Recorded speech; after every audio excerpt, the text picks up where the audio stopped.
Israeli বিমানবন্দরে flight চালু করলে হবে ভয়াবহ পরিণতি, ইয়েমেনের সশস্ত্র বাহিনীর হুঁশিয়ারি। আকাশে ওড়ার আগে 10 বার ভাবতে হবে ইসরায়েলিদের, কারণ ইসরায়েলের আকাশও এখন ইয়েমেনের সশস্ত্র বাহিনীর দখলে। বিস্মিত বিশ্ব যখন গাজার ধ্বংসস্তূপের দিকে তাকিয়ে, ইয়েমেনিরা তখন আকাশ সমুদ্র জুড়ে ইসরায়েলকে টার্গেট করছে নিখুঁত প্রতিশোধে। ইসরায়েলি বেন গুরিয়ন আন্তর্জাতিক বিমানবন্দর, যেখানে একসময় ছিল ভ্রমণের গন্তব্য, এখন তা হয়ে উঠছে ইয়েমেনের সশস্ত্র বাহিনীর ক্ষেপণাস্ত্র ও ড্রোনের নিশানা। ইয়েমেনের শীর্ষস্থানীয় এক কর্মকর্তা জানিয়েছেন, আন্তর্জাতিক বিমান সংস্থাগুলি যদি সেখানে আবার ফ্লাইট চালু করে, তবে তাদের গন্তব্য হয়তো আকাশেই থেমে যেতে পারে। লেবাননের আল মায়াদিন নিউজকে দেয়া এক সাক্ষাৎকারে এই হুঁশিয়ারির কথা জানানো হয়। ওই কর্মকর্তা নাম প্রকাশ না করে বলেন, যেসব কোম্পানি এখনো বেন গুরিয়নে ফ্লাইট চালু করার কথা ভাবছে, তাদের উচিত গন্তব্য বদলানো। ইয়েমেনি সশস্ত্র বাহিনীর সতর্কতার প্রতি গুরুত্ব না দিলে তার ফলাফল হতে পারে ধ্বংসাত্মক। তিনি স্পষ্ট করে জানিয়েছেন, এটা কেবল একটি বার্তা নয়, এটা একটা বাধ্যতামূলক বাস্তবতা। ইয়েমেনিরা এখন ইসরায়েলের দখলকৃত ভূমিতে এক বিমান অবরোধ আরোপে দৃঢ় প্রতিজ্ঞ। টার্গেট শুধু বেন গুরিয়ন নয়, পুরো দখলদার অঞ্চল। সূত্র জানায়, ইসরায়েলের বিরুদ্ধে ইয়েমেনের সশস্ত্র বাহিনীর ক্ষেপণাস্ত্র ও ড্রোন আক্রমণ চলছে নিয়মিত এবং ক্রমবর্ধমান তীব্রতায়। তা কোনো দুর্ঘটনা নয়, এটি একটি সুনির্দিষ্ট কৌশলগত প্রতিশোধ। এই হুঙ্কারে যুক্ত হয়েছে ইয়েমেনের উপতথ্যমন্ত্রী নাসরুদ্দিন আমিরের হুঁশিয়ারি। একদিন আগেই তিনি ঘোষণা দেন, পরবর্তী কয়েক ঘন্টার মধ্যেই আমরা বেন গুরিয়ন ও অন্যান্য বিমানবন্দরগুলোকে টার্গেট করব। তিনি আরো বলেন, যতক্ষণ গাজায় গণহত্যা চলবে, যতক্ষণ ইয়েমেনের বিরুদ্ধে আগ্রাসন থামবে না, ততক্ষণ আমাদের প্রতিরোধ থামবে না। আমরা শুধু শব্দে নয়, বাস্তবে আঘাতে বিশ্বাসী। বিশ্ব যখন মনস্তাত্ত্বিক যুদ্ধ আর কূটনীতির ছায়ায় হেঁটে যাচ্ছে, ইয়েমেনের সশস্ত্র বাহিনী তখন উড়িয়ে দিচ্ছে এই সব ছায়া। আমাদের মনোবলকে ভাঙা যাবে না, হুমকি দিয়ে থামানো যাবে না, আমরা লড়াই চালিয়ে যাব, একথা বারবার বলছে ইয়েমেনি সশস্ত্র বাহিনী। তারা হুঁশিয়ারি দিয়েছেন, বেন গুরিয়নে যেসব বিমান আছে সেগুলো যেন অবিলম্বে সরে পড়ে। বিশেষত বিদেশিদের নিরাপত্তার খাতিরে এখনই দেশত্যাগের পরামর্শ দিয়েছেন। গাজায় যখন ইসরায়েলি বোমা, ইয়েমেনে তখন কৌশলগত সমুদ্র অবরোধ। শুধু আকাশে নয়, লোহিত সাগর ও বাব আল মানদেব চ্যানেল জুড়ে সামরিক নৌ অবরোধ চালিয়ে যাচ্ছে, যেন ইসরায়েলে পৌঁছাতে না পারে কোনো অস্ত্র, কোনো রসদ। এই প্রতিরোধ শুধু এক যুদ্ধ নয়, একটি জাতির কণ্ঠস্বর, একটি দেশের সাহস এবং এক বিশাল বৈশ্বিক বার্তা। অবহেলিত ইয়েমেন আজ ইতিহাসের মুখোমুখি দাঁড়িয়ে বলছে, গাজা একা নয়, ফিলিস্তিনের জন্য লড়বে ইয়েমেন, প্রতিটি রক্তবিন্দুর জবাব দেব আমরা। আকাশে আমাদের চোখ, সমুদ্রে আমাদের ছায়া এবং হৃদয়ে আগুন।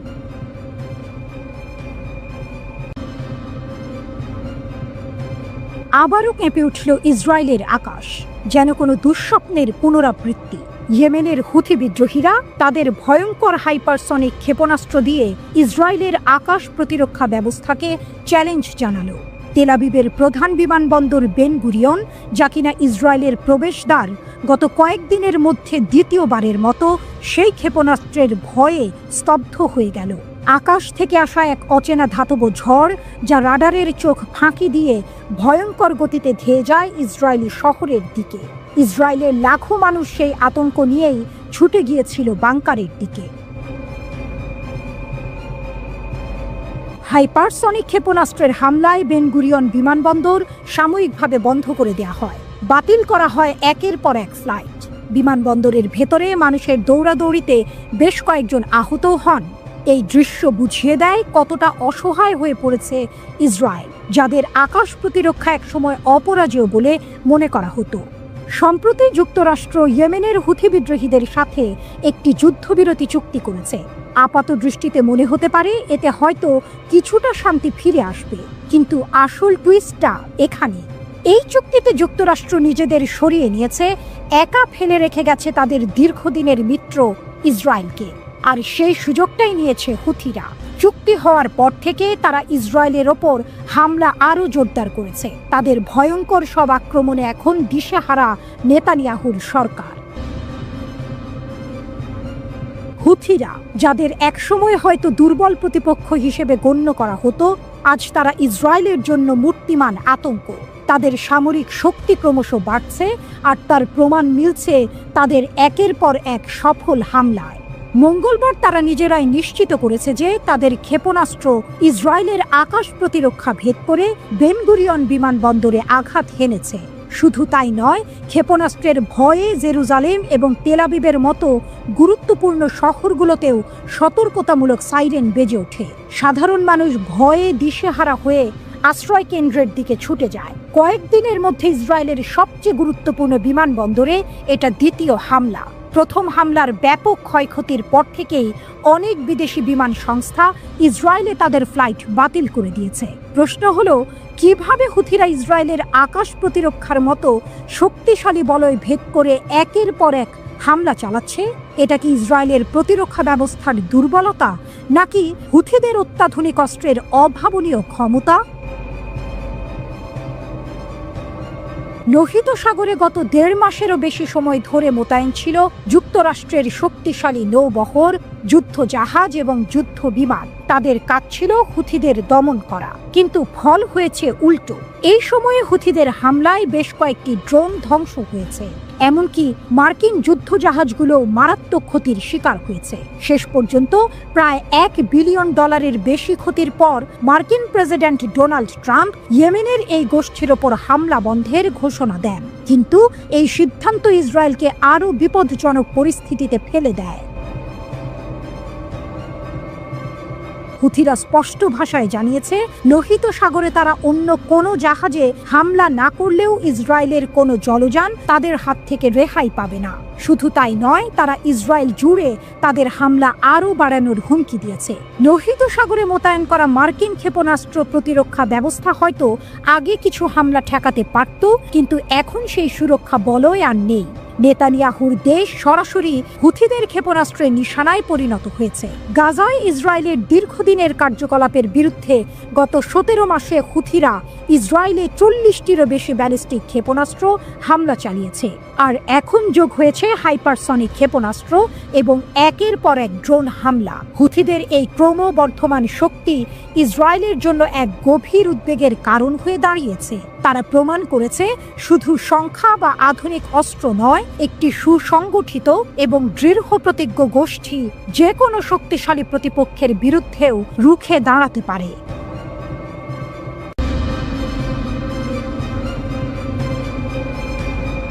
লোহিত সাগরের উত্তাল জলরাশিতে হুথিদের হামলা এখন আন্তর্জাতিক শিরোনাম। তাদের হাতে রয়েছে অত্যাধুনিক অস্ত্র, ক্রুজ ক্ষেপণাস্ত্র, ব্যালিস্টিক মিসাইল, কামিকাজে ড্রোন, এমনকি চালকবিহীন জাহাজ USV। এই অস্ত্রগুলোর সামনে মার্কিন জাহাজও নিরাপদ নয়। হুথিরা কিভাবে এত শক্তিশালী হলো? তাদের সামরিক সক্ষমতা কেমন? হুথিদের অস্ত্র ভান্ডার কি কি আছে তাদের হাতে? ক্রুজ ক্ষেপণাস্ত্র 80 থেকে 300 কিলোমিটার দূরত্বে আঘাত হানতে সক্ষম। সায়াদ ও সেজিল মিসাইল তাদের প্রধান হাতিয়ার। ব্যালিস্টিক মিসাইল 300 কিলোমিটার দূর থেকে লক্ষ্যভেদ করে। দ্রুতগতির এই মিসাইল শনাক্ত করাও কঠিন। কামিকাজে ড্রোন, কাসিফ ড্রোন ও সামাথ যুদ্ধ বিমান, এগুলো সস্তা, সহজলভ্য এবং ধ্বংসাত্মক। চালকবিহীন জাহাজ USV পানিতে ভেসে থাকা জাহাজে আঘাত করে ডুবিয়ে দেয়। এটি হুথিদের নতুন সক্ষমতা। হুথিদের হামলার কৌশল, কিভাবে তারা আঘাত হানে? দ্রুত ও নিখুঁত। ব্যালিস্টিক মিসাইল ও ক্রুজ ক্ষেপণাস্ত্র দ্রুত গতিতে আঘাত হানে, শনাক্ত করা প্রায় অসম্ভব। ড্রোনের ব্যবহার, কামিকাজে ড্রোন জাহাজের ডেকে আগুন ধরিয়ে দেয়। এটি সস্তা কিন্তু ভয়ানক কার্যকর। USVর ভয়াবহতা, চালকবিহীন জাহাজ জাহাজের গায়ে ফুটো করে ডুবিয়ে দেয়। এটি হুথিদের নতুন অস্ত্র, যা মার্কিন নৌবাহিনীকেও চিন্তিত করেছে।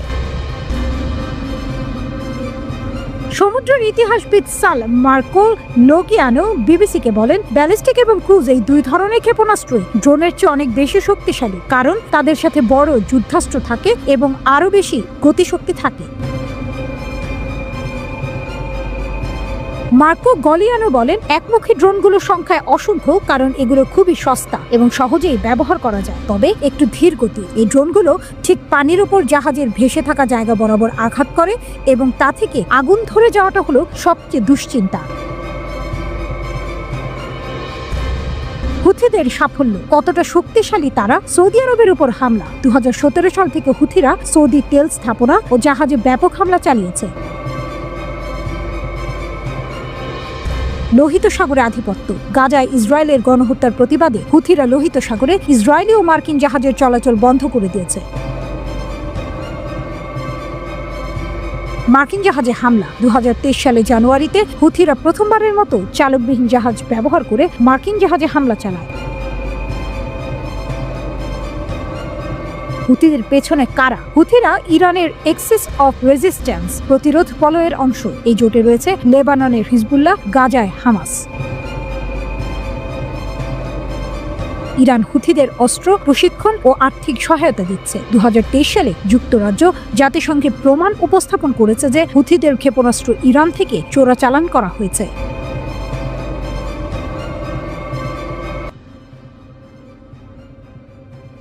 ইসরায়েলের সবচেয়ে বড় বিমানবন্দরে আবারও বোমা হামলা করেছে ইয়েমেনি সশস্ত্র বাহিনী।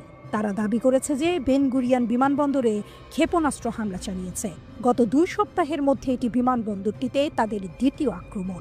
ইয়েমেনি সশস্ত্র বাহিনী আরও জানিয়েছে শনিবার রাতে তারা বেন গুরিয়ন বিমানবন্দরে 2টি ব্যালিস্টিক ক্ষেপণাস্ত্র ছুড়েছে। ইসরায়েলের প্রতিরক্ষা বাহিনী আইডিএফ জানিয়েছে তাদের আকাশ প্রতিরক্ষা ব্যবস্থা ইসরায়েলের দিকে আসা একটি ব্যালিস্টিক ক্ষেপণাস্ত্র সফলভাবে ধ্বংস করেছে। এই ক্ষেপণাস্ত্র হামলার পর ইসরায়েল জুড়ে বিপদ সংকেত শোনা যায়, যার ফলে লোকজন নিরাপদে আশ্রয় নিতে বাধ্য হয়। গত 7 দিনে বেন গুরিয়ন বিমানবন্দরে এটি ইয়েমেনি সশস্ত্র বাহিনীর দ্বিতীয় এবং গত 1 মাসে তৃতীয় হামলা। এর আগে 14 মে ইয়েমেনিরা একই বিমানবন্দরে ক্ষেপণাস্ত্র ছুড়েছিল এবং বিশ্বব্যাপী বিমান সংস্থাগুলোকে তাদের কার্যক্রম বন্ধ করার হুঁশিয়ারি দিয়েছিল। 4 মে তারিখে তাদের একটি ক্ষেপণাস্ত্র বেন গুরিয়ন বিমানবন্দরের প্রধান টার্মিনালের কাছে আঘাত হানে। ইয়েমেনি সশস্ত্র বাহিনী এই হামলার কারণ হিসেবে উল্লেখ করেছে নিপীড়িত ফিলিস্তিনি জনগণ এবং গাজা উপত্যকায় আমাদের ভাইদের বিরুদ্ধে শত্রুদের গণহত্যা প্রতিহত করতেই এই হামলা। তারা আরও দাবি করেছে ইয়েমেনি সশস্ত্র বাহিনীর ক্ষেপণাস্ত্র শাখা একটি উন্নত সামরিক অভিযান চালিয়েছে। এই অভিযানে ইসরায়েলের দখলকৃত জাফা অঞ্চলের বেন গুরিয়ন বিমানবন্দরে একটি হাইপারসনিক ব্যালিস্টিক ক্ষেপণাস্ত্র দিয়ে আঘাত হানা হয়েছে। ক্ষেপণাস্ত্রটি সফলভাবে তার লক্ষ্যে পৌঁছেছে। হুথিদের এই ক্ষেপণাস্ত্র হামলার কারণে বিমানবন্দরে বিমান চলাচল ও যাত্রী পরিবহন কিছু সময়ের জন্য বন্ধ ছিল। ইসরায়েলি সেনাবাহিনী জানিয়েছে গাজা যুদ্ধ শুরুর পর এই প্রথম কোনো ক্ষেপণাস্ত্র বিমানবন্দরে আঘাত হানল। এই হামলার প্রতিক্রিয়ায় ইসরায়েল ইয়েমেনের লোহিত সাগর উপকূলবর্তী প্রদেশ হোদেইদাতে ইয়েমেনি সশস্ত্র বাহিনীকে লক্ষ্য করে হামলা চালিয়েছে। ইরান সমর্থিত ইয়েমেনি সশস্ত্র বাহিনী জানিয়েছে হোদেইদা বন্দরে অন্তত 6টি বোমা হামলা হয়েছে, যাতে 1 জন নিহত ও 35 জন আহত হয়েছে। 2023 সালের 7 অক্টোবর গাজায় যুদ্ধ শুরু হওয়ার পর থেকে ইয়েমেনি সশস্ত্র বাহিনী ইসরায়েলকে লক্ষ্য করে হামলা চালিয়ে আসছে। ইসরায়েল দাবি করেছে যে ইয়েমেনি এই গোষ্ঠীর ছোড়া বেশিরভাগ ক্ষেপণাস্ত্র তারা ভূপাতিত করতে সক্ষম হয়েছে। অন্যদিকে ইয়েমেন থেকে ছোড়া ক্ষেপণাস্ত্রের কারণে ইসরায়েলের প্রধান বিমানবন্দর বেন গুরিয়ন আন্তর্জাতিক বিমানবন্দরে উড়োজাহাজের ওঠানামা সাময়িকভাবে বন্ধ করে দেওয়া হয়েছে বলে ইসরায়েলের সম্প্রচার মাধ্যম চ্যানেল 12 জানিয়েছে। এটি ইসরায়েলের প্রধান ও ব্যস্ততম আন্তর্জাতিক বিমানবন্দর। ইসরায়েলের সামরিক বাহিনী জানিয়েছে ইয়েমেন থেকে ছোড়া একটি ক্ষেপণাস্ত্র তারা ভূপাতিত করেছে।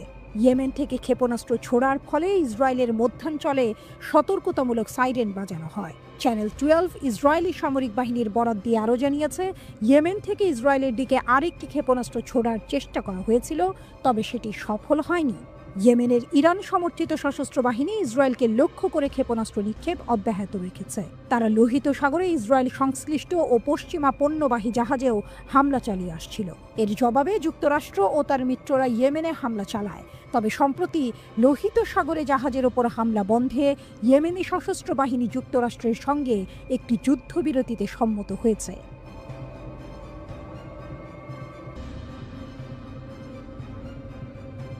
আমরা তোমাদের পাশে আছি। ফিলিস্তিনের সমর্থনে ইয়েমেনের লক্ষ লক্ষ মানুষের এই গর্জন যেন ইসরায়েলের আকাশেও গিয়ে ধাক্কা মারল।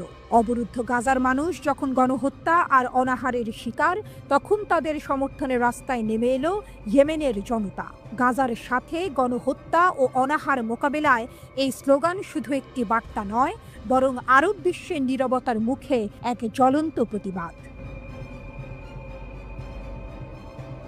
16 মে ইয়েমেনের রাজধানী সানা থেকে শুরু করে দেশের আনাচে কানাচে লক্ষ লক্ষ মানুষ মিছিলে সামিল হয়। তাদের একটাই দাবি, গাজার মানুষের প্রতি সংহতি জানানো এবং ফিলিস্তিনিদের প্রতিরোধ সংগ্রামের প্রতি নিজেদের অটল সমর্থন ব্যক্ত করা। সানার আল সাবিন স্কয়ার যেন সেদিন জনসমুদ্রে পরিণত হয়েছিল।